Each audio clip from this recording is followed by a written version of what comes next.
Parce que tu peux prendre ton temps pour écrire tout un livre. Mais quand tu arrives là, si tu es vraiment de Dieu, tu ne peux pas prêcher ce livre. Mais tu prêches ce que le Seigneur te met à cœur de prêcher.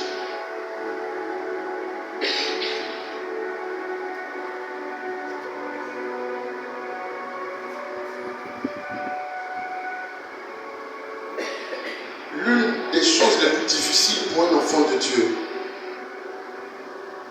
je dirais difficile parce que même les dinosaures, même les pères ont vécu ces choses. Jésus a vécu ces choses. C'est de reconnaître la voix de son Dieu, reconnaître la voix de son Père, reconnaître la voix de Abba.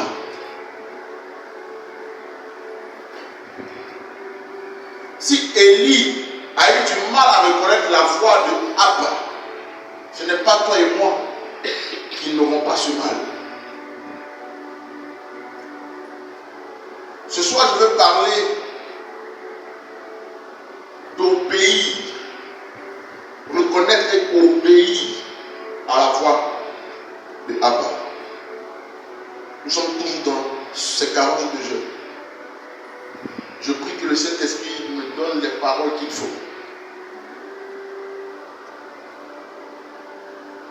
La Bible dit que Élie,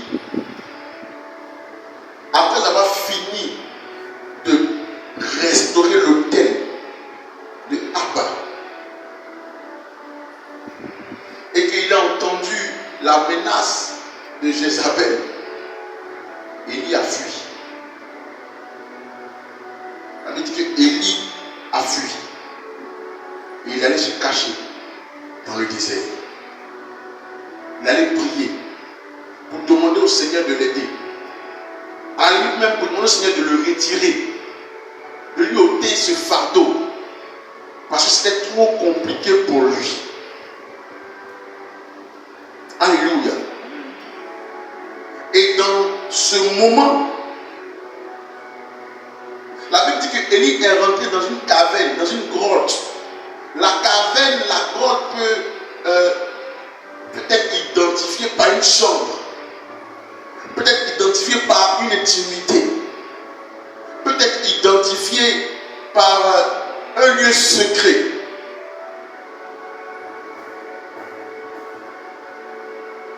Et la Bible dit que c'est dans cette caverne que Élie entend la voix de Dieu, lui disant: Élie, que fais-tu ici? Tu ne pourras pas entendre la voix de Dieu dans le bruit.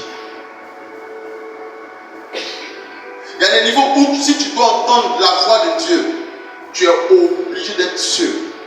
Tu es obligé d'être dans le lieu secret, d'être dans la chambre. Alors la Bible dit que si tu veux parler à ton Dieu, entre dans ta chambre et ferme la porte. La Bible dit que c'est là que l'Éternel demande à Élie: tu fais quoi ici? Élie répond. Nous sommes dans 1 Roi chapitre 19, verset 9. Élie répond, verset 10. J'ai déployé mon zèle pour l'Éternel, le Dieu des armées, car les enfants d'Israël ont abandonné ton alliance. Ils ont renversé tes autels. Ils ont tué par l'épée tes prophètes. Je suis resté moi seul. Et ils cherchent à m'ôter la vie. Et les dimensions où tu penses que tu es le seul, où tu penses que à part toi, il n'y a plus rien d'autre à faire, où tu penses que le combat que tu as mené est trop grand pour le remporter. Élie s'est dit qu'il était resté seul parce qu'il avait ce fardeau-là de restaurer l'autel de l'Éternel. Cet autel qui avait été renversé par Akab et Jézabel. Donc ça veut dire que pour Élie, sa véritable mission, ce n'était même pas de tuer Jézabel, mais sa véritable mission était de restaurer l'autel de Dieu. Donc si on veut aller sur cette base, je pourrais dire qu'Élie n'a pas fui. Parce que tu ne fais pas ce que tu veux. Tu n'accomplis pas la mission que toi tu veux, mais tu accomplis la mission que l'Éternel t'assigne. Alléluia.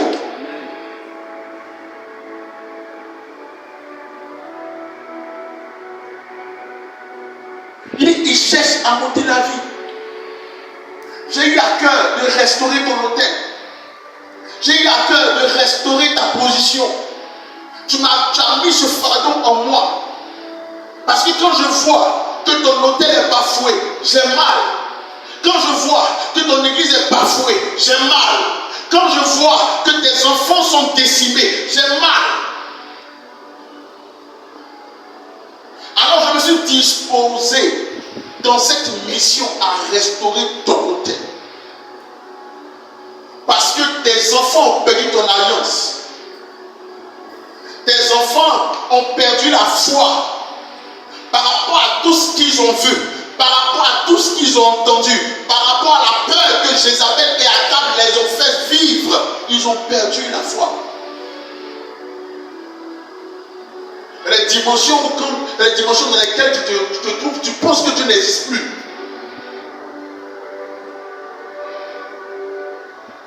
Tu penses que Dieu ne parle plus. Tu penses que Dieu ne répond plus. Élie était dans cette dimension.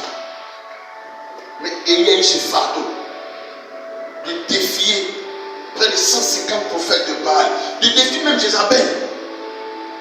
Parce que ces prophètes de Baal ne travaillaient pas pour eux seuls, mais ils travaillaient pour Jézabel. Parce que Jézabel devait rendre compte à son Dieu et à son Père. Ça, c'est un autre segment. Alléluia. Parce que quand j'ai fait les recherches, je me suis rendu compte que le père de Jézabel était le roi de Tyr. Et le père de Jézabel était un grand commerçant. Le but du père de Jézabel, c'était, n'est-ce pas, de pouvoir, je dirais, assouvir son pouvoir sur tous les contrées qui étaient autour de lui. Donc quand il envoie Jézabel comme femme pour donner à Akab, c'était dans un plan politique. Mais derrière ce plan politique, il y avait un autre plan spirituel. Et le plan spirituel, c'était de faire en sorte que le Dieu d'Israël soit mis à côté. Pour que le Dieu qui était Baal, soit reconnu. C'était ça, le plan.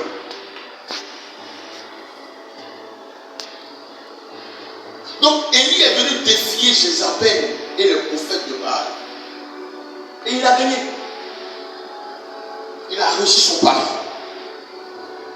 Mais pendant qu'il a réussi son pari, il a eu peur et il s'est retiré. Il lui demande, tu fais quoi ici? Il dit, voilà, tous ceux sur qui tu comptais, tous ceux peut-être à qui tu avais donné ce fardeau, eux tous, on les a tués. Moi j'ai fait un peu. J'ai restauré ton hôtel. Mais là encore, on veut me tuer. Si je ne me cache pas, je fais comment? Et c'est là que le Seigneur lui dit. Il lui dit, sors et tiens-toi dans la montagne devant l'Éternel. Il était caché. Et Dieu lui dit, sors, tiens-toi devant la montagne, devant l'Éternel.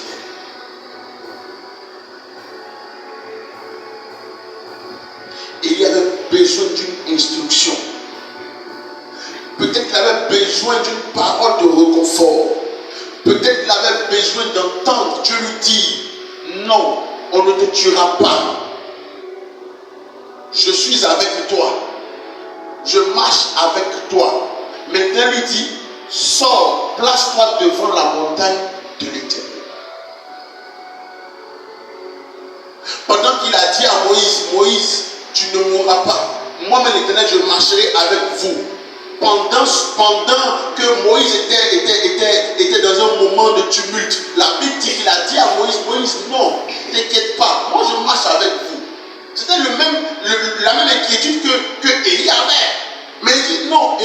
toi là, ce n'est pas une affaire de je marche avec toi. Non. Sors. Mets-toi devant la montagne de l'Éternel. Et la Bible dit que Élie a obéi.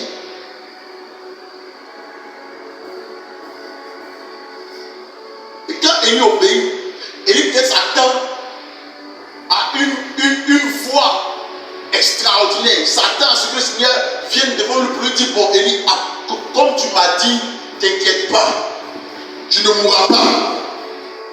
La Bible dit qu'une voix, ou du moins un vent vient, un vent violent, qui brise les montagnes, qui brise les rochers. Quand le vent vient, il voit rien. Ah, Seigneur. Après que le vent vienne, la Bible dit qu'il y a eu un tremblement de terre. Il ne voit rien dans le tremblement de terre. Il commence peut-être à douter. Tu me dis, me placer devant la montagne, mais je ne vois rien. Le vent que j'ai vu là maintenant, ça a failli m'enlever.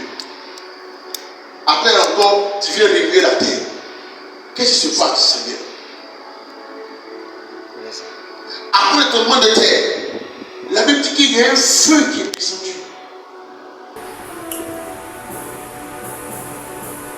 Élie a obéi à cette voix qui lui a dit, sors et place-toi devant la montagne. Il ne s'est pas précipité pour interpréter ce qu'il a vu. Non. Il est resté calme. Et puis il a observé. Je peux imaginer le stress qu'il avait ce jour-là. Je peux imaginer l'inquiétude qu'il avait ce jour-là. Mais la Bible dit qu'il est resté calme et patient. Le pasteur Droit disait ce vendredi, on aime prier, Seigneur agis, Seigneur agis, Seigneur agis. Mais on n'aime pas attendre.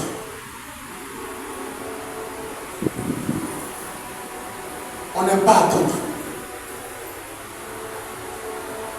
Il y a attendu.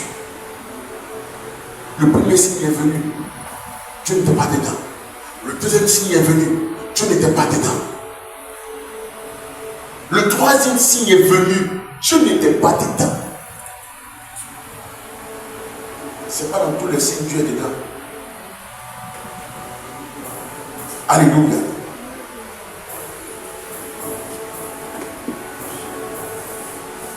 C'est pas dans tous les signes que Dieu est dedans. C'est pas dans toutes les églises Dieu est là-bas. C'est pas tout ce qui brille qui est de l'or. Pour que Élie reconnaisse la voix de Abba, il lui a fallu un discernement total. Et ce discernement a été nourri par l'habitude de l'intimité qu'il avait avec son Dieu.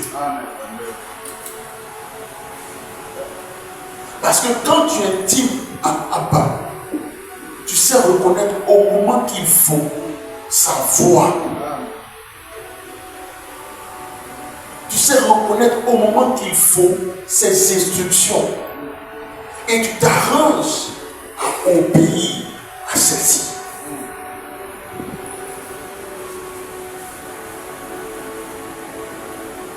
Un comédien racontait une histoire. Et il disait comme ça que la jeune sœur va voir le pasteur pour dire que j'ai un frère que j'ai remarqué dans l'église. Il faut prophétiser. Le jour où il va venir à l'église là, il se soit devant, prophétise que c'est mon mari. Le Saint-Esprit va tomber sur moi. C'est vrai, ça me fait rire, mais après, j'ai compris qu'il y a un enseignement dedans. Et ce jour-là, le frère effectivement était assis à la place. Et elle commence à fabriquer son film. C'est lui qui raconte l'histoire. Elle fabrique son film et l'homme de Dieu commence aussi à prophétiser. Au même moment où le frère, elle devait s'asseoir sur le frère, au même moment le frère a reçu un appel. C'est un fou qui vient prendre sa place. Un fou qui vient prendre la place du jeune. Et elle vient s'asseoir sur le fou. lui dit, tu es sûr que c'est ton mari? Elle dit, oui, il signe à parler. Il dit, mais ouvre tes yeux pour le miracle. Elle dit, mais c'est pas lui. Il dit, non, c'est lui. Dieu n'est pas dans tout. Dieu n'est pas pour tout. Il tout m'est permis, mais tout m'est pas intime.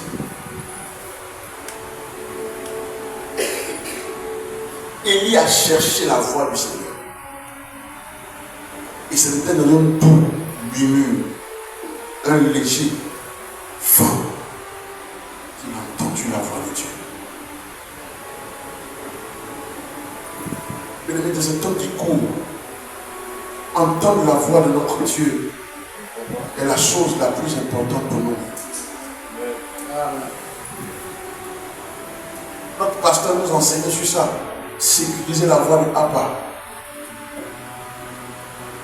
Mais même quand tu la sécurises, il faut que tu sois capable d'obéir à cette voix. Donc je dirais qu'une chose est de l'entendre, mais une autre chose est d'obéir à cette voix.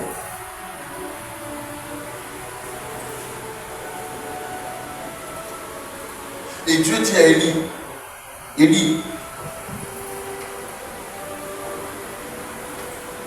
comme tu dis que tu ne veux plus, je t'ordonne de faire ça, de faire ça, de faire ça. Il a répété encore la parole.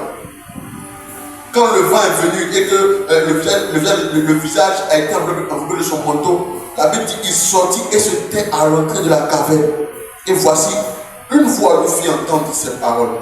Que fais-tu ici, Élie? Donc la première voix, c'est quelle voix? Ça fait deux voix, deux questions. Donc la première question, c'est quelle question? Lui qui a demandé, Élie, que fais-tu ici? C'était qui lui posait la question?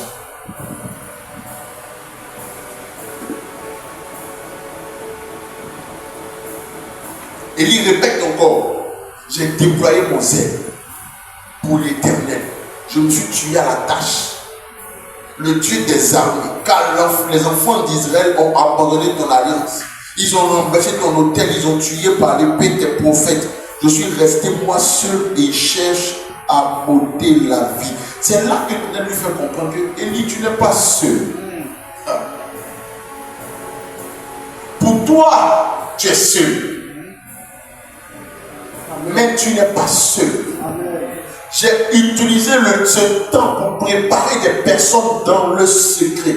Pour préparer des personnes que j'ai prédisposées. Pour pouvoir gérer cette affaire. Pour pouvoir gérer ce moment. Pour pouvoir gérer cette situation. Élie, tu ne peux pas être seul. Parce que moi, l'Éternel, je me fais toujours de garder des personnes secrètes. J'ai toujours plusieurs plans dans mon sac. Le diable peut penser que mon plan A a échoué. Mais moi, l'Éternel, j'ai le plan B. Il peut même penser que le plan B va échouer. Mais j'ai le plan C. J'ai toutes sortes de plans. Et là où il ne s'y attend pas, je fais sortir ce plan. Amen. Là où il ne s'y attend pas, moi, l'Éternel, je prépare nos plans. Le diable a pensé que en induisant Adam et Ève dans l'erreur, il avait, je dirais, tué le plan de Dieu. Mais il ne savait pas que Dieu avait d'autres plans. Parce que même quand il a dit au diable que je vais utiliser la progéniture, je vais utiliser l'enfant de cette femme pour que sa progéniture écrase la tête de ta progéniture, le diable ne s'attendait pas à ce que ça allait être des années et des années-lumière après. Si vous suivez bien l'histoire, vous verrez que quand Dieu dit ça au diable, les temps qui arrivent, il envoie les démons coucher avec les femmes. C'est là que les géants arrivent. Après ça encore, il y a Sodome et Gomorrhe. Après ça encore, il y a eu trop de choses. Donc pour le diable, il ne savait pas qui était cette progéniture qui allait venir lui écraser la tête en fait. Il ne savait pas. Donc lui-même là, il travaillait en tâtonnement. C'est pourquoi il dit non que dans ce champ qu'il est là, il y a l'or là. Il ne te dit pas où est l'or. Il te dit que dans ce périmètre là, il y a l'or. Tu vas chercher. Tu vas chercher. Si lui-même ne te dit pas, tu vas trouver. C'est ce que Dieu a fait avec le diable. Il dit, je vais utiliser cette femme que tu as induite en erreur là, je vais utiliser ses entrailles pour que ses entrailles écrasent la tête de toi, tes enfants. Donc, pour le diable, vu qu'il ne sait pas comment ça va se passer, donc à chaque plan de Dieu, il envoyait. À chaque plan de Dieu, il envoie. À chaque fois que le monde évoluait, il envoyait son ivraie. Et Dieu t'a assis en la terre hier. Il dit, il y a moi ce petit-là. C'est comme un film, tu vois, le chef bandit et le brave. Le brave reçoit tous les coups. Mais c'est pas que le brave a un dernier coup quelque part là-bas. C'est quand il est couché là. Le brave pense qu'il a gagné le combat. Mais tu vois le brave sortir une âme bizarre quelque part là-bas et puis tu te douilles. C'est fini, le chef bandit est mort. Dieu a laissé le diable jouer toutes ses cartes. Jouer toutes ses cartes. Et quand les temps se sont accomplis, Jésus vient dans la place.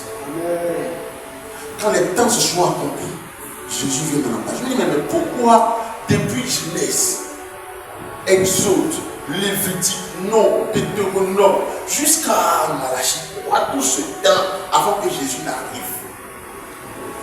C'était une stratégie que Dieu préparait. Il voulait voir toutes les cartes du gars. Parce que quand Dieu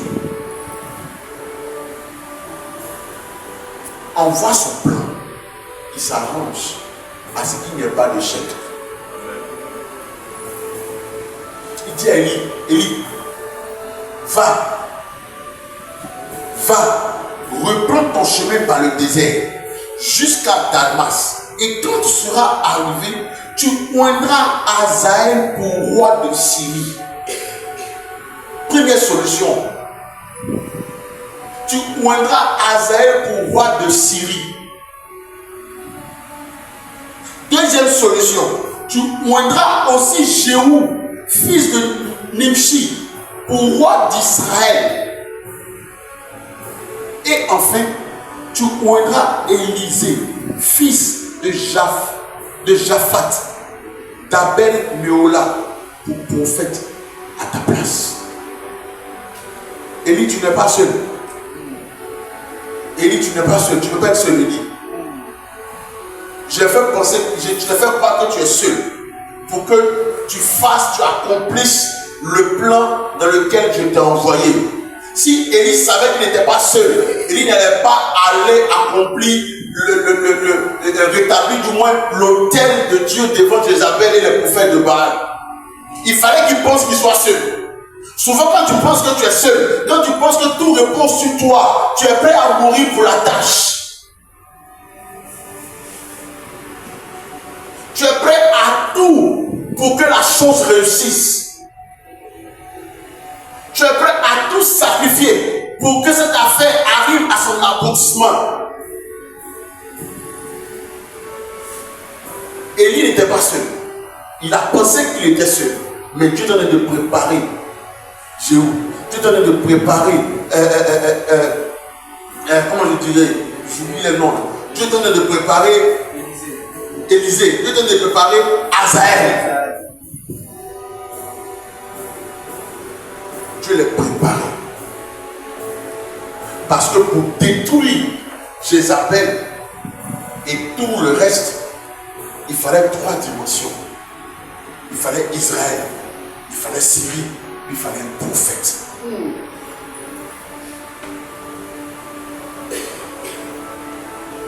Quand tu entends la voix de Dieu et que tu obéis à cette voix, tu deviens un pilier de bénédiction. un pilier de multiplication. Je reprends. Quand tu obéis à la voix de Dieu, tu deviens un pilier de multiplication et de bénédiction.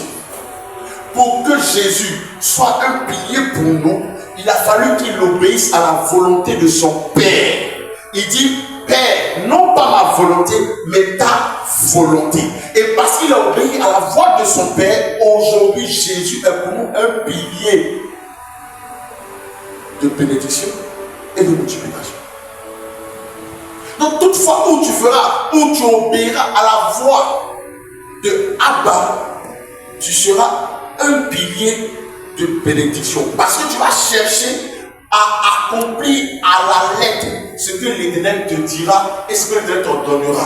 Or, en accomplissant cela, tu es en train de multiplier la grâce de Dieu autour de toi. Et les personnes forcément vont croire à ce que tu es en train de faire. Ils ne vont pas douter.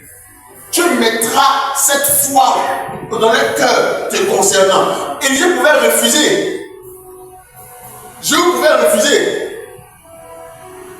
Mais ils n'ont pas refusé. Quand il allait vers eux, ils ont accepté. Alléluia. Ils ont accepté. Et nous tous, on voit par la suite ce qui s'est passé. Entendre la voix de Dieu, la sécuriser et obéir à cette voix. Et c'est là qui nous garantit la victoire. La victoire dans toutes les circonstances. La victoire dans toutes les situations. La victoire à tous les niveaux. Les gens m'ont dit que Élie a échoué. Non, il n'a pas échoué. Au contraire, Élie a réussi sa mission. Élie a réussi sa mission. Parce que pour que Jéhu, pour que Azaël, pour que Élisée vienne régner, il a fallu que lui, Élie, il rétablisse l'autel de Dieu. Amen. S'il n'avait pas rétabli l'autel de Abba, ça allait être difficile pour Élie, pour Élisée, pour Azaël et pour Jéhu. Donc le premier travail est fait. Il rétablit l'autel. Et ensuite, tu lui dis, ok, laisse-les venir pour terminer ton travail. Dans l'œuvre de Dieu, on n'est pas indispensable. Amen. Amen. Dans l'œuvre de Dieu, chacun de nous a un rôle. Chacun de nous a une position. Peut-être qu'aujourd'hui, c'est toi qui fais ça. Mais il va arriver un moment donné où l'Éternel va susciter quelqu'un d'autre pour continuer ce que tu as commencé. Amen.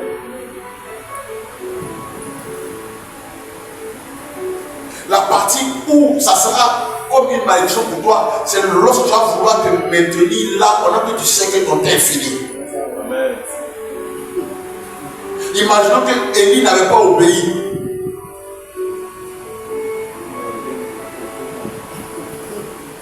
Il a dit, j'entends la voix du Seigneur. D'accord, c'est bon. Isabelle, toi et moi, on va finir. Toi et moi, on va voter tout. Mais il a obéi. Élie pouvait être inquiet parce qu'il s'est dit qu'il était seul. Mais même quand l'Éternel lui a dit d'aller poindre les 3 personnes, il n'a pas dit bon, vous êtes point, suivez-moi. Il n'a pas dit ça. Il m'a dit le Seigneur m'envoie pour vous poindre. Et comme je vous ai point, suivez-moi, on va aller gérer cette affaire-là. Non, la Bible dit que Élie s'est retiré. Et il a laissé les 3 qu'il a point continuer le travail. Parce qu'il avait compris que dès l'instant où il a libéré l'onction sur les 3, lui, Élie, il n'avait plus cette onction pour continuer le travail.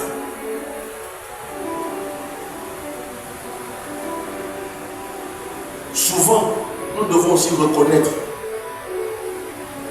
que nous n'avons plus l'onction pour faire quelque chose. Ce n'est pas un péché. Ne plus avoir l'onction, c'est quoi? C'est une affaire de mandat. Amen. Donc pourquoi Jésus a dit, je m'en vais? Et je vais vous envoyer quelqu'un qui est plus puissant que moi. Il faut que je parle pour que le Saint-Esprit arrive. Je pouvais dire rester, et puis le Saint-Esprit va venir, nous devons travailler ensemble. Mais même Jésus, même Christ, a obéi à cette foi, a obéi à cette loi, que nul n'est indispensable. Tu viens pour un temps, tu laisses la place à quelqu'un d'autre. Merci pasteur, de génération en génération. Élie a payé le prix pour Jéhu, pour Azaël et pour Élisée. Cette même manière qu'aujourd'hui, toi, tu es en train de payer le prix pour tes enfants. Tu es en train de payer le prix pour tes générations futures. Tu es en train de payer le prix pour que demain, quand tu ne seras pas là, depuis le ciel, tu sois heureux que derrière toi, tu as laissé une génération de serviteurs, de servantes de Dieu. Tu sois heureux que derrière toi, ta famille est cachée en Christ. Amen. Tu es en train de payer le prix.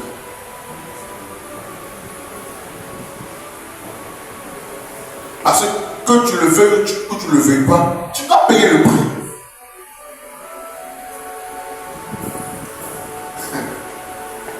Tu dois payer le prix. Ancien, nous sommes en train de payer le prix du réveil à votre voix. Amen. Tu n'as pas dit Amen. Amen.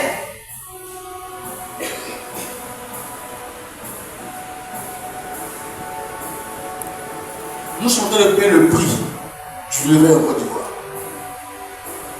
C'est pour ça qu'on est beaucoup attaqués. C'est pour ça qu'on est beaucoup victimisés.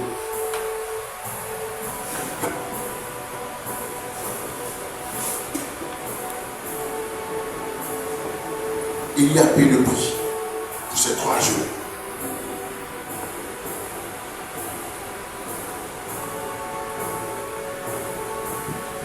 Il y a payé le prix pour ces 3 jours.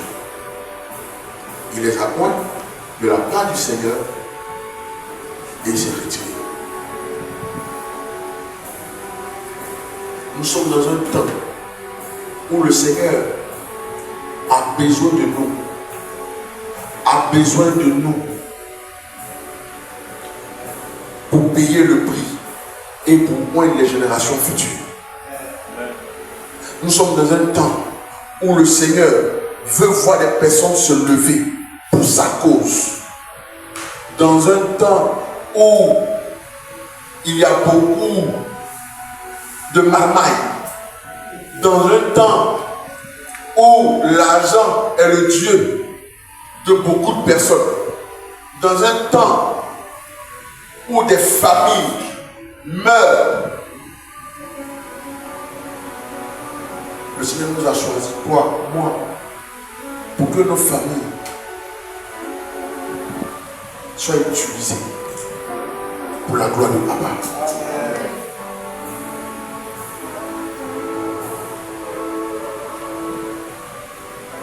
Ma prière ce soir, c'est quand tu vas rentrer à la maison, tu reconnaisses la voix de ton Dieu et que tu obéisses exclusivement à la voix de ce Dieu.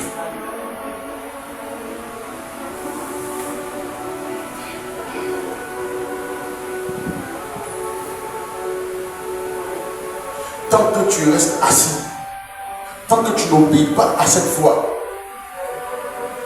tes parents mourront. Tes cousins vont mourir. Il est temps que tu obéisses à cette voix. Ne sois pas triste.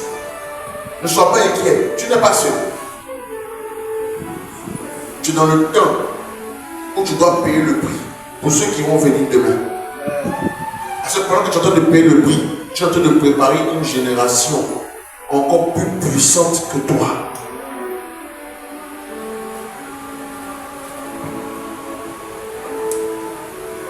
Tu es en train de préparer une génération encore plus puissante que toi. Pour que Jésus soit Christ, il a fallu qu'il meure. Parce que quand l'ange est venu parler à Marie, il a dit son nom sera Jésus. Il n'a pas dit son nom sera Jésus-Christ.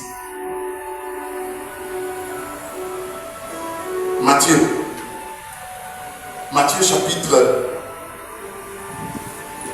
chapitre 1, verset 18 à 21. Vous pouvez lire. Il dit, tu auras un enfant, son nom sera Jésus. Ça veut dire sauveur. Point. Mais dans ce Jésus était caché le Christ. Dans ce sauveur était caché le Seigneur. Marie n'a pas compris qu'elle avait reçu un package. C'est un peu comme le sac d'une femme que Marie a reçu. Et dans ce sac, il y a tout ce qu'on peut imaginer. Le sac, et si vous voulez, non, ton sac, c'est faux. Je vais expliquer ça rapidement.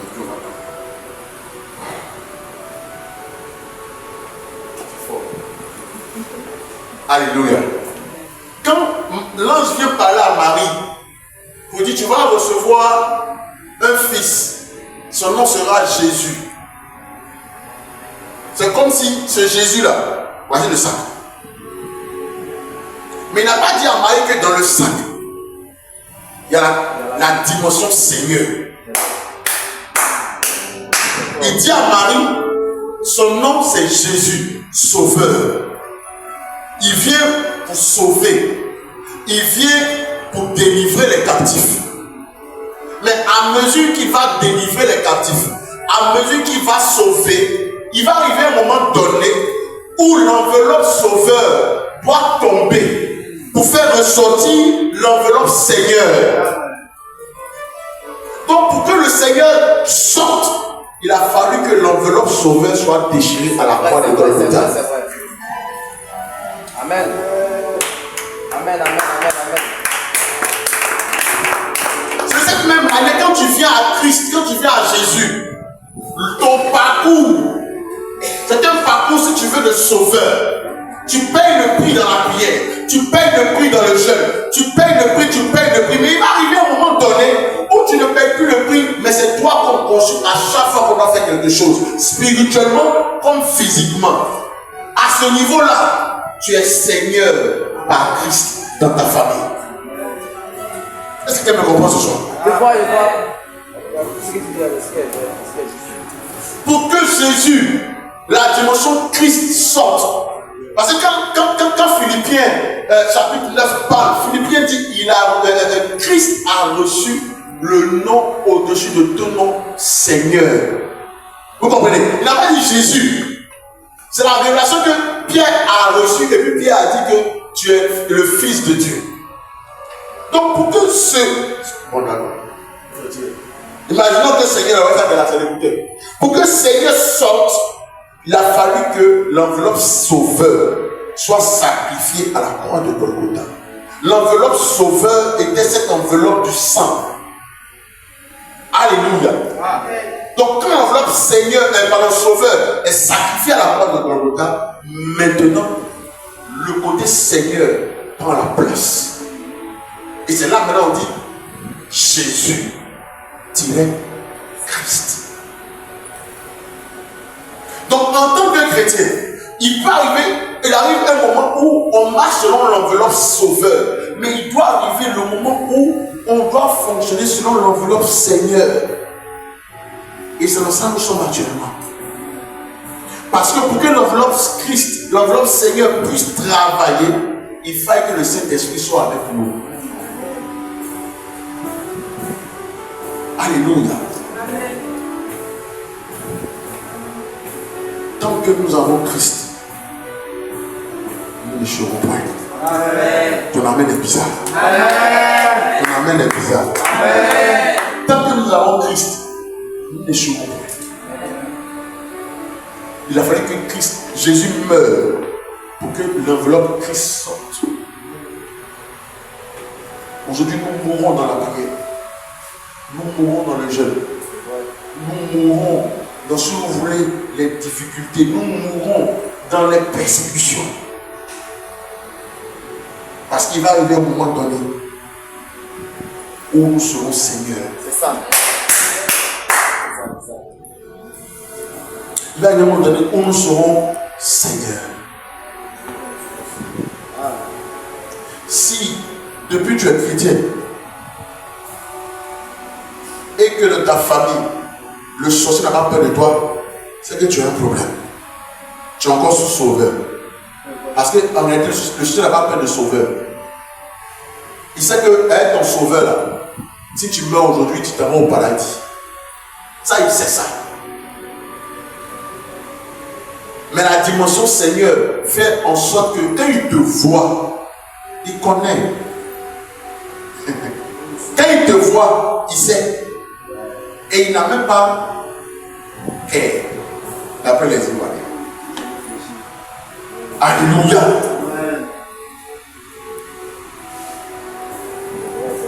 Élie est arrivé à cette dimension.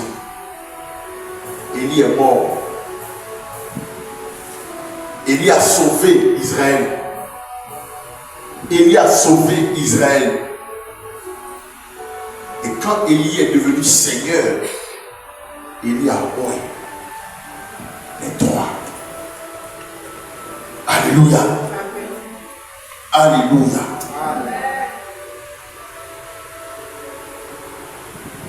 Quand tu es Seigneur, il arrive que même quand l'ennemi veut attaquer ta vie, le Seigneur te prévient toujours. Oui, il te prévient toujours.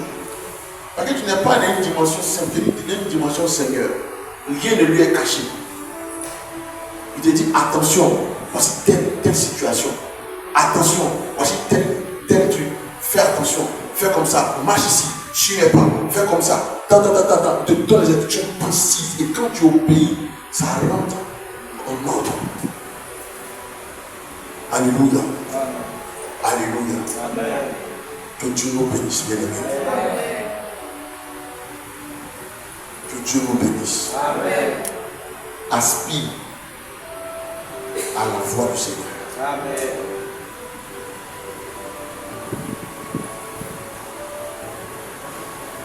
Aspire à cette voix. Et lorsque tu entends cette voix, s'il te plaît, obéis à cette voix. Quoi qu'il t'en coûte, ne te détourne point de cette voix. Je dis bien, quoi qu'il t'en coûte, pour que Jésus reste dans la voie de son Père, il lui a coûté la mort. Souvent rester dans la voie de Abba peut te coûter la mort. Souvent rester dans la voie de Abba peut te coûter de couper un bras. Parce qu'il dit dans sa parole que si ton bras t'empêche d'avancer, coupe-le. Donc souvent pour être dans la voie, pour accomplir, pour obéir à la voie de ton Seigneur, tu peux couper un bras. Donc quoi qu'il t'en coûte, ne te détourne point de la voie du Seigneur. Reste accroché à cette voie. Et tu verras de grandes choses s'accomplir dans ta vie au nom de Jésus-Christ. Est-ce que tu peux acclamer le Seigneur? Acclame bien le Seigneur.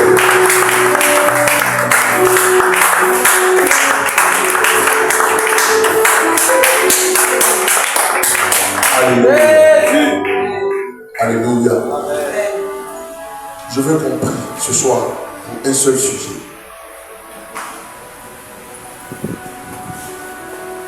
Je veux qu'on prie pour l'église en Côte d'Ivoire.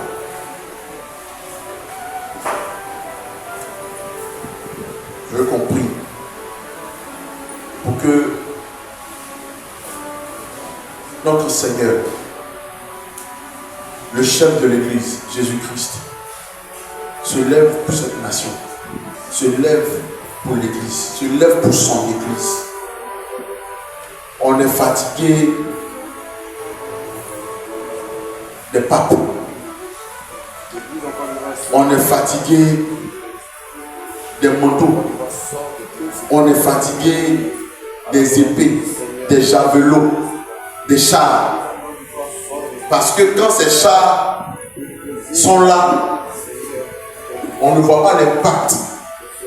Aujourd'hui, l'église est menacée. Mais où sont ses chars? Où sont ses épées? Où sont ses chapeaux bichopales, archibichopales? Où c'est? On nous parle de loi, de gens, on nous parle avant d'inviter qui que ce soit, il faut avoir le quitus de l'État. Une loi qui date depuis 2024. Ça veut dire que ce n'est pas aujourd'hui qu'ils ont commencé cette affaire-là. Élie a pensé qu'il était seul. Mais il n'était pas seul. Nous sommes là. Nous n'avons que nos prières. Je veux que tu parles au Seigneur. Si ça arrive à ce niveau, c'est parce que les archibishops sont restés muets. Ils ont passé tout leur temps à se taire. Pendant que des serviteurs de Dieu, des servantes de Dieu étaient persécutés, étaient muselés. Si on te fait quelque chose que tu ne parles pas, on va te faire davantage. Est-ce que quelqu'un me comprend ce soir? Je veux qu'on élève la voix comme un seul homme. Afin que Christ se lève pour son église encore une fois.